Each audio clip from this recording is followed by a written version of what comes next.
नमस्कार। मेरा सौभाग्य है कि आज मुझे एक ऐसे उत्सव में कुछ कहने का अवसर मिला है जो अपने आप में एक सम्मान है। स्त्री को उसके योगदान से पहचाना जाना एक बड़ी बात है। यही नारी के मान सम्मान का एक उदाहरण है। इतिहास गवाह है कि हर प्रगति के पीछे स्त्रियों की शक्ति को सराहा गया है। महिला एवं बाल विकास विभाग की ओर से 5 महिलाओं को ये पुरस्कार दिए जा रहे हैं। वे सभी महिलाएं आज यहाँ उपस्थित हैं। इन सभी महिलाओं ने अपना सारा जीवन समाज की प्रगति, स्त्री शिक्षा, उनके अधिकारों, आत्मनिर्भरता, पर्यावरण, जीवन के हर पहलू और बाल विकास में लगा दिया।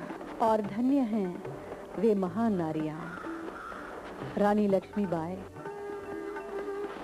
अहल्याबाई होलकर, जीजामाता, गईदिनल्यू और पहली शताब्दी की नारी कन्नगी, जिनके नाम पर इन पुरस्कारों का नामकरण हुआ। और धन्य है वे महिलाएं जिन्हें इन पुरस्कारों के लिए चुना गया।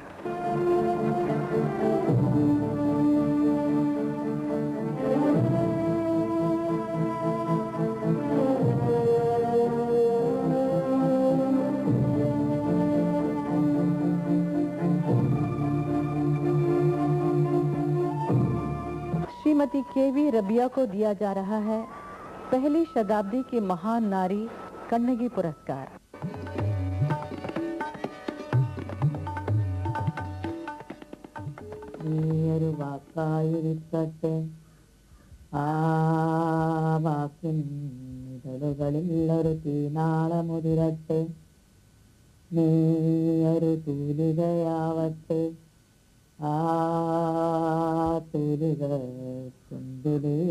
സത്യത്തിൻ ശാന്തി മന്ത്രങ്ങൾ ഉതിരട്ടെ, നീയൊരു കർപ്പൂര തിരുനാളമാവട്ടെ, സൗരഭ്യ പൂമഴയിൽ सत्यम शिवम सुंदरम। जो भी कहो सत्य कहो, दिव्य ज्योति की तरह प्रकाशित हो। तुम्हारे हर कार्य पर स्वर्ग से फूल बरसे। कॉलेज के पहले साल ही उनकी टांगें खराब हो गईं। वो जिंदगी से हारी नहीं, घर बैठे साक्षरता अभियान चलाया।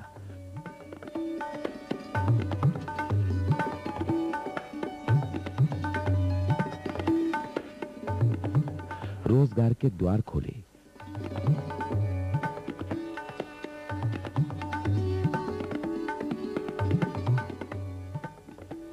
मंद बुद्धि बच्चों को मातृत्व दिया।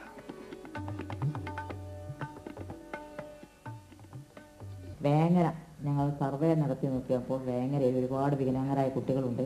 പക്ഷേ അവർക്ക് അവിടെ പഠിക്കുന്നതിനുള്ള സൗകര്യങ്ങളോ ഒന്നും ഇല്ലാത്തൊരു സ്ഥലവുമാണ്. അതുകൊണ്ട് ഞങ്ങളുടെ ആദ്യത്തെ സ്കൂൾ ഞങ്ങൾ വേങ്ങരയിൽ തുടങ്ങി. പിന്നെ വേങ്ങര വിട്ട് കുന്നംപുറം, കൊടക്കല്ല് തുടങ്ങിയ കുറേ സ്ഥലങ്ങളിലേക്കും വേങ്ങര 2 സ്കൂളുകളുണ്ട്. उन्होंने अपंग और मंद बुद्धि बच्चों के लिए 3 गांवों में स्कूल खोले। അവശർക്കും അവഗണന അനുഭവിക്കുന്നവർക്കും मेरी आत्मा से आवाज उठी कि मैं जरूरतमंद, पीड़ित और दुखी लोगों की हर तरह मदद करूं। വീൽചെയറിന്റെ ചക്രമേ എന്നെ നീ നയിച്ചാലും, അതാണ് എനിക്ക് ആ ഒരു ഉൾവിളി. മത ആശയങ്ങൾ അതല്ലെങ്കിൽ മഹാന്മാരുടെ ജീവിത കഥകൾ എൻ്റെ മനസ്സിൽ അങ്കുരിപ്പിച്ചപ്പോൾ അതിൽ നിന്ന് തുടങ്ങിയ പ്രവർത്തനങ്ങളാണ്. महान लोगों के जीवन से मुझे प्रेरणा मिली। महिला समाज बनाऊं, पुस्तकालय खोलूं, विद्यार्थियों के लिए ट्यूशनें चलाऊं और लघु उद्योग आरंभ करूं। ഇപ്പോൾ പുതിയ അസുഖത്തിന്, അതായത് ക്യാൻസർ എന്ന പുതിയ അസുഖത്തിന് കൂടി അടിമപ്പെട്ട जब मुझे मालूम पड़ा कि मुझे कैंसर है तो मैं डरी नहीं, बल्कि उसे भगवान की सौगात समझकर मंजूर कर लिया। ഞങ്ങളുടെ പ്രവർത്തനത്തിന്റെ ആദ്യ ലക്ഷ്യം വികലാംഗ പുനരധിവാസം തന്നെയായിരുന്നു. പിന്നെ അത് കഴിഞ്ഞിട്ട് കഴിയുന്നത്ര ഗ്രാമങ്ങളിൽ കഴിയുന്നത്ര സ്ത്രീകൾക്ക് സ്വയം തൊഴിൽ കൊടുക്കുക. അതിനുവേണ്ടി ഞങ്ങൾ കുറേ സ്വാശ്രയ സംഘങ്ങൾ രൂപീകരിച്ചു. കുറേ പേർ പിന്നെ കുടിവ്യവസായങ്ങൾ തുടങ്ങി. അതിലൊന്നാണ് मेरे लक्ष्य अपंगों की मदद, औरतों को लघु उद्योग में लाना ताकि वो अपने पांव पर खड़ी हो सकें। ഇന്ന് നല്ലൊരു ഐഡിയ മനസ്സിലുണ്ടായിരുന്നു. കമ്പോളങ്ങളിൽ നിന്ന് मैं सोच रही हूँ कि हम थोक के भाव रोजमर्रा का सामान खरीदें, प्रचून के भाव बेचें ताकि ग्राहक और हमारे कार्यकर्ताओं को मुनाफा हो। ഒരു സ്ഥലത്ത് നല്ല നമ്മൾ കളക്ട് ചെയ്ത് അതിനൊരു ഗോഡൗൺ ഉണ്ടാക്കി വെച്ചാൽ അതിനുള്ള സൗകര്യം ചലനം നമ്മൾ എടുത്തുണ്ടാക്കുകയാണെങ്കിൽ ഫീൽഡിലുള്ള പ്രവർത്തകർ അത് വിൽപ്പന നടത്തുമ്പോൾ നമുക്കൊരു 2 രൂപയെങ്കിലും മാർക്കറ്റിൽ നിന്ന് ഒന്നിച്ച് വാങ്ങുമ്പോൾ ലാഭം കിട്ടും. ആ 2 രൂപ പക്ഷേ നമുക്ക് വീടുകളിൽ കൊണ്ടുപോയി കൊടുക്കുമ്പോൾ അതിൽ 1 രൂപക്ക് അവർക്ക് ലാഭത്തിന് വിറ്റാൽ വീട്ടുകാർക്കും ലാഭം, നമ്മുടെ പ്രവർത്തകർക്കും ലാഭം. പക്ഷെ ഞങ്ങൾ प्रवर्तनते इधरे അത് ഞങ്ങളുടെ ഒരു ഐഡിയ ആണ്. हमारे कार्यकर्ता चलनम प्रकाशित किताबें बेचकर मुनाफा कमा रहे हैं।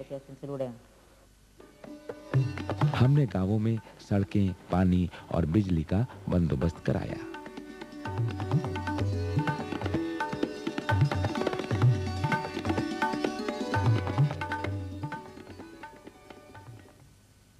സമൂഹത്തിൽ ജീവിച്ചു എന്നതുകൊണ്ട് മാത്രം നാം ആരും സമൂഹജീവിയാവുന്നില്ല. സമൂഹത്തോട് പ്രതികരിക്കാനും സമൂഹത്തിന്റെ പ്രതികരണങ്ങൾ ഉൾക്കൊള്ളുവാനും സമൂഹ ജീവി എന്നതിലൊരു മനുഷ്യൻ ബാധ്യസ്ഥനാണ്. ഈ ബാധ്യസ്ഥത നിറവേറ്റുന്നവന്റെ ജീവിതം എൻ്റെ അർത്ഥത്തിൽ അവൻ ഒരു വിജനമായ കാട്ടിൽ തന്നെ ജീവിച്ചാൽ പോലും അവൻ സമൂह जीवी എന്ന പേരിന് അന്വർത്ഥം. रबिया जी की बातों से खुलकर सामने आता है कि हमें एक दूसरे का मददगार होना चाहिए, मिलकर एक अच्छे समाज का निर्माण करना चाहिए। जिंदगी तभी जिंदगी है।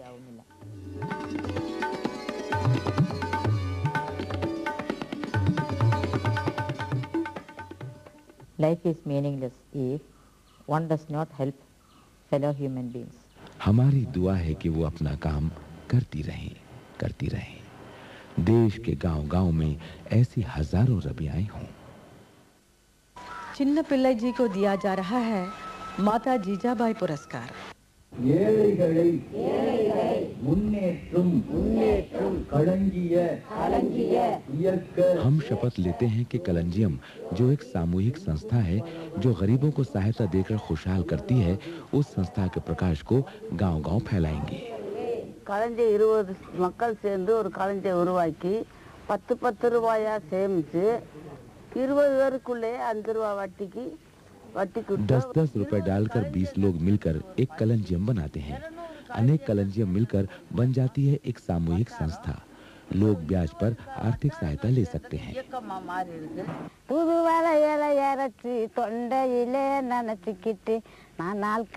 मैं जड़ी बूटी पीसकर खाती हूँ ताकि सारा दिन लोगों से बातचीत कर सकूं और उनसे संपर्क में रहूं। हम 3 तालाब किराए पर लेते हैं, उनमें मच्छी पालन करते हैं। जो बचत होती है कलंजियम में जमा कर देते हैं।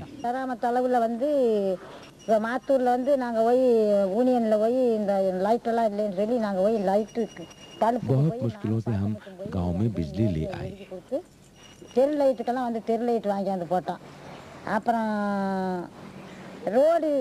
ஒரு ஊருக்கு ஒரு ரொம்ப கஷ்டமா தண்ணியே தான் வர அந்த ஊருக்கு போக முடியாது. அந்த ஊர்ல போய் எங்க ऐसे ही कीचड़ भरे रास्तों को हमने सड़कों में बदल लिया। யூனியன்ல போய் கேட்டு நாங்களா முன்னாடியே காசு போட்டு செஞ்சுட்டு அப்புறம் அவங்ககிட்ட காசு வாங்கி அந்த காசை அந்த களஞ்சியத்துக்கு நிரப்பணும். களஞ்சியத்துல யார் யார் கடன் ஒருத்தருக்கு 5000 10,000 வேணுமா, அப்புறம் களஞ்சி அளவில் வந்து மொத்தமாக அந்த 20 பேரும் பேசி அவங்களுக்கு தீர்மானம் பண்ணி जिस किसी को भी 5-10 हजार रुपए की जरूरत हुई, हम बैंक से उसे कर्ज दिलवाते हैं जो सही समय पर लौटाया जाता है। और வீடு கட்டறதுக்கு 35000 கொடுக்கிறோம். जब भी किसी को घर बनाने की जरूरत हुई, हम किस्तों में 35,000 रुपए का ऋण देते हैं। தொழில் சம்பந்தமா இப்ப வந்து பால் மாடு குடிச்சு கொடுத்துருக்கோம். பால் மாடு குடிச்சு கொடுத்துருக்கிறது போக आड़ वाई और 6000 व्यवसाय और पशुओं की खरीद के लिए 10,000 रुपए तक का कर्ज दिया जाता है। खेती के लिए हम अपने सदस्यों को जमीन दिलवाते हैं। फसल से जो बचत होती है उसे कलंजियम को दे देते हैं। बच्चों की शिक्षा के लिए ऋण दिया जाता है।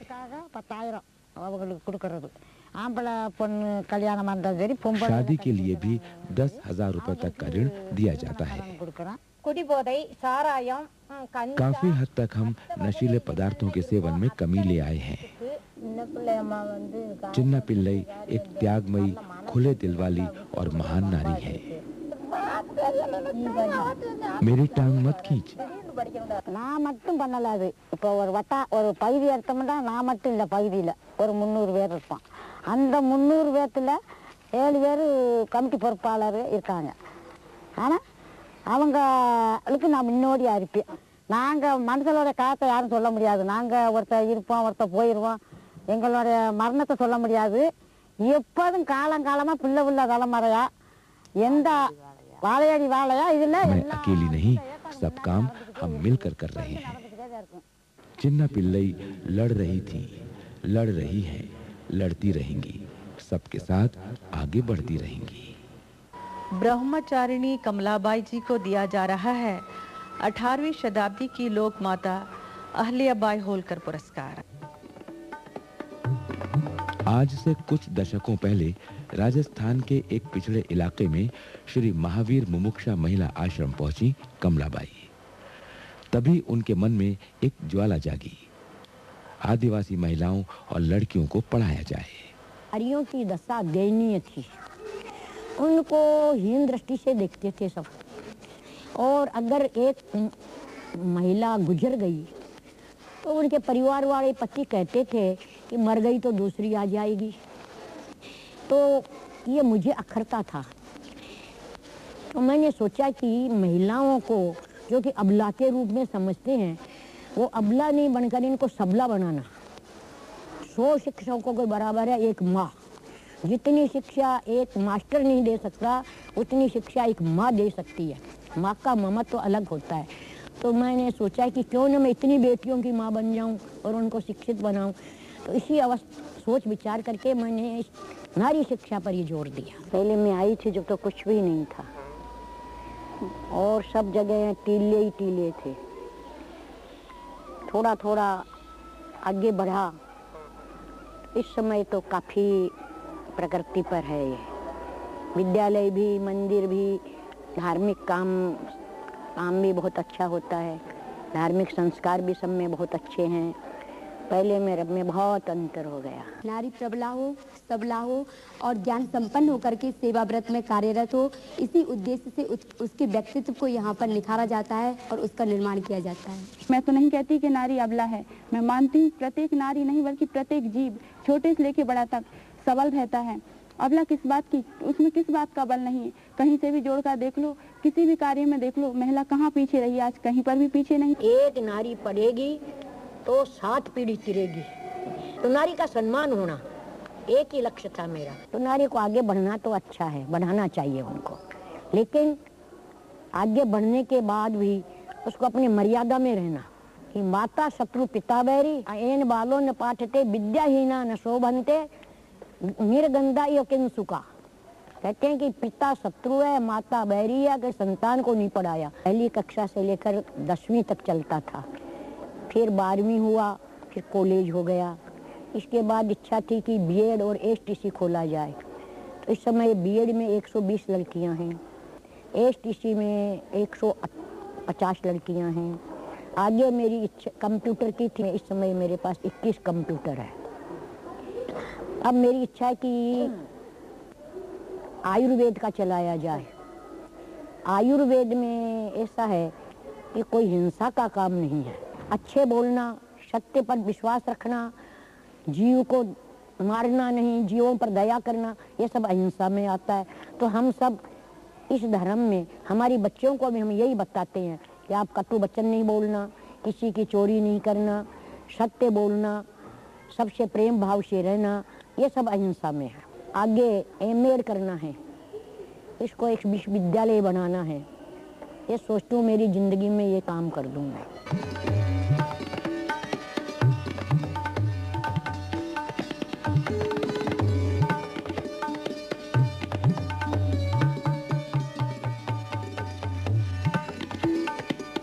मैं सेवा को ही अपना धर्म समझा। सेवा से ही हमारे बोला जाता है कि सेवा से ही मेवा मिलता है। दूसरों की सेवा करने से आत्मा को शांति मिलती है। इसीलिए अपने से कमजोर पार्टी की सेवा करना, उस पर दया करना, उस पर क्षमा भाव रखना ही हमारा कर्तव्य है। कमलाबाई का स्वप्न हुआ साकार, नारी को मिला आधार। किनकरी देवी जी को दिया जा रहा है 19वीं शताब्दी की रानी लक्ष्मीबाई पुरस्कार।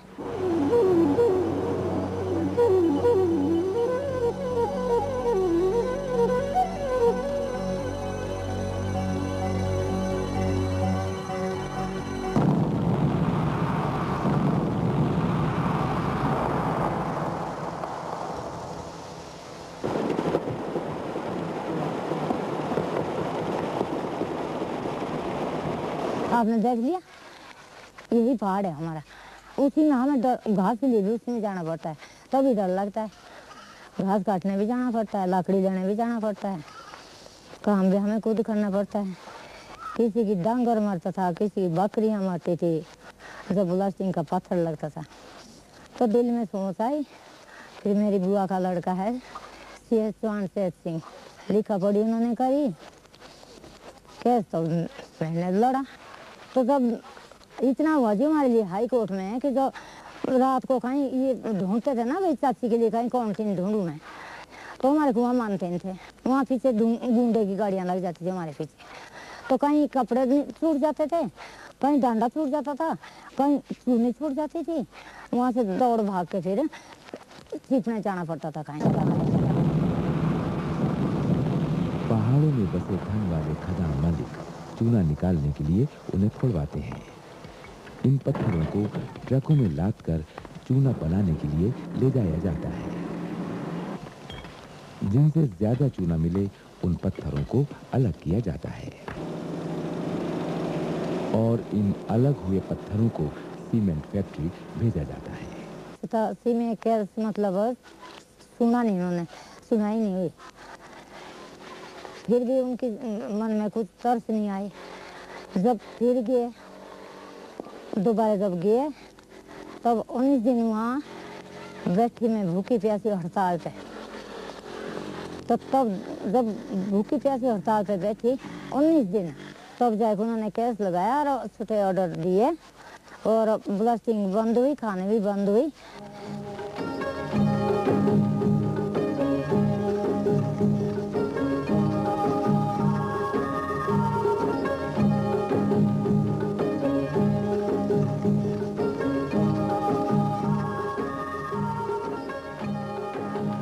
सिर्फ 19 दिन तक ये केस बंद रहा। 19 दिन से फिर ये दोबारा पता नहीं इन्होंने कैसे छुट्टे ऑर्डर लाए, दोबारा इन्होंने खाने खोल दी। अब खाने लगा रहा कि ब्लास्टिंग खूब होती है, रज रज के होती है।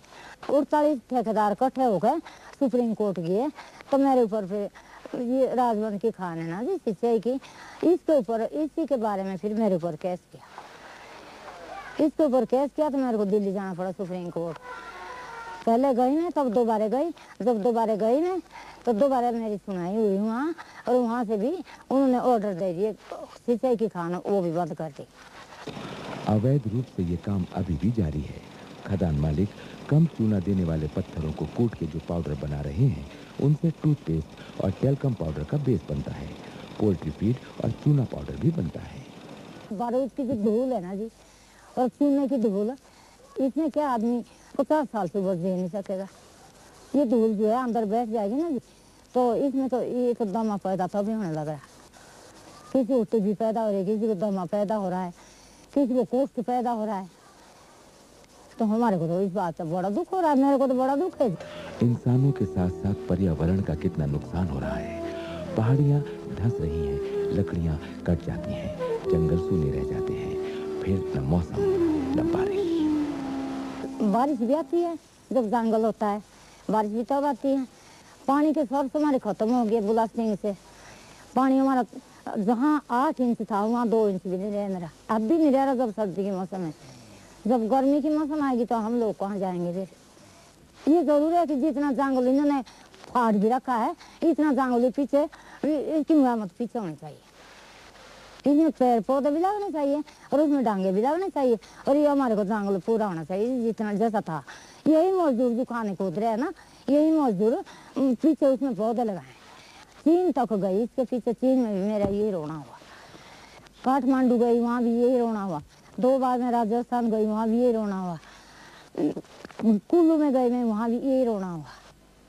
जब किंकरी देवी से पूछा गया कि आखिर वो चाहती क्या है, तो उन्होंने कहा जंगल हरा भरा होना चाहिए पीछे, और ये ब्लास्टिंग हो रहा है सारी। किंकरी देवी के चेहरे की रेखाएं कहती हैं, बहारें फिर भी आएंगी। लीला पराडकर जी को दिया जा रहा है 20वीं शताब्दी की रानी गाइदिन लियू पुरस्कार। पिछले 26 वर्षों में मध्य प्रदेश के आदिवासी इलाके बाघ की काया पलट कर दी जिन्होंने, वो हैं सुश्री लीलाताई पराडकर।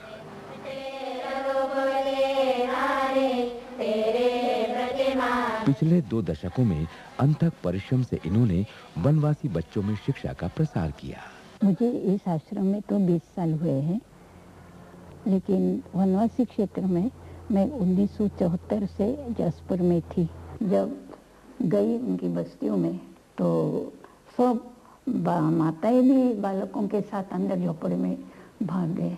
मैं बाहर खड़ी रही, फिर जरा माताओं को इशारे से, क्योंकि भाषा मेरे को नहीं आती थी, इशारे से बुलाए तो 1-2 महिलाएं तो आई। फिर बच्चों को बिस्किट दिए, फिर उनके बीच में खटिया पर बैठती थी, उनके माताओं को लेकर तब कहीं थोड़ा से, जैसे धीरे से बच्चा हाथ लगाता है ना, वैसे मेरे को धीरे से देखते थे कि कहीं सुई हुई तो नहीं है, और इस प्रकार से धीरे धीरे वो मेरे साथ आने लगे। माताओं को भी विश्वास हुआ कि ये नर्स नहीं है, सुई देंगी नहीं, तो फिर ये थोड़ा काम आसान हुआ।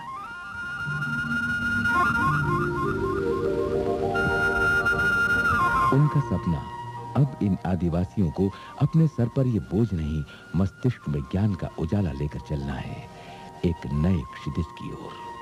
वनवासियों में शिक्षा देने का जो मेरे को उद्देश्य था, उस उद्देश्य से मैंने प्रथम अलग अलग बस्तियों में संस्कार केंद्र खोले। धीरे धीरे गिनती का, गीतों का, खेलों का अभ्यास करवाया, और माँ बाप भी पूछने लगे कि इनको हम स्कूल में भेजे तो इनके लिए स्कूल क्यों नहीं खोलते।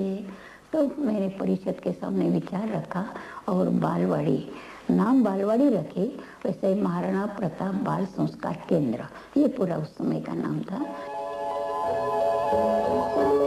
बालवाड़ी के साथ साथ महिला छात्रावास बनाकर महिलाओं को विश्वास का आकाश दिया।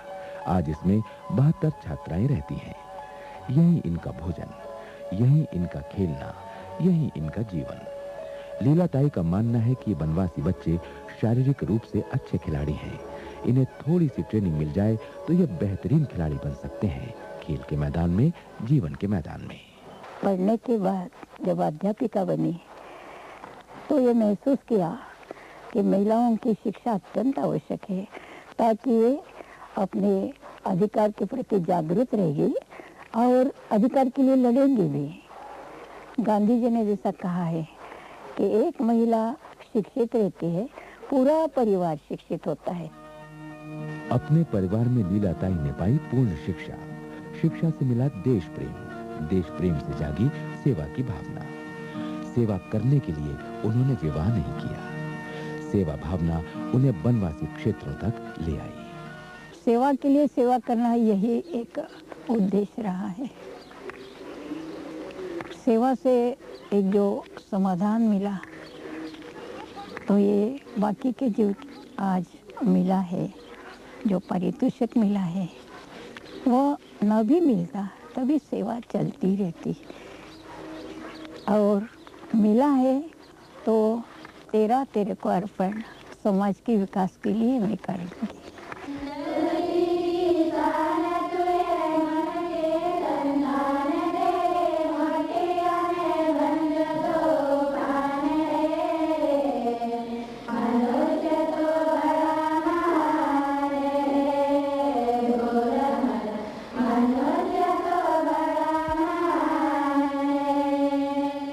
जहां अंधेरा वहां ज्ञान का सूर्य उगाया। इन सभी महिलाओं ने अपने अपने इलाकों में जीवन के अनेक क्षेत्रों में, जैसे शिक्षा, स्वास्थ्य, कृषि और जागृति के कार्य में अपनी सेवाएं दी हैं। इनकी सेवाएं न जाने कितनी ही महिलाओं के लिए प्रेरणा बनी। ये साल महिला सशक्तिकरण वर्ष के रूप में मनाया जाना घोषित हुआ है। आज ये पुरस्कार वितरण दिवस आने वाली सदियों के महान कार्य का पहला कदम है। इस कदम का स्वागत कीजिए। हम होंगे कामयाब एक दिन, हो मन में है विश्वास, पूरा है विश्वास।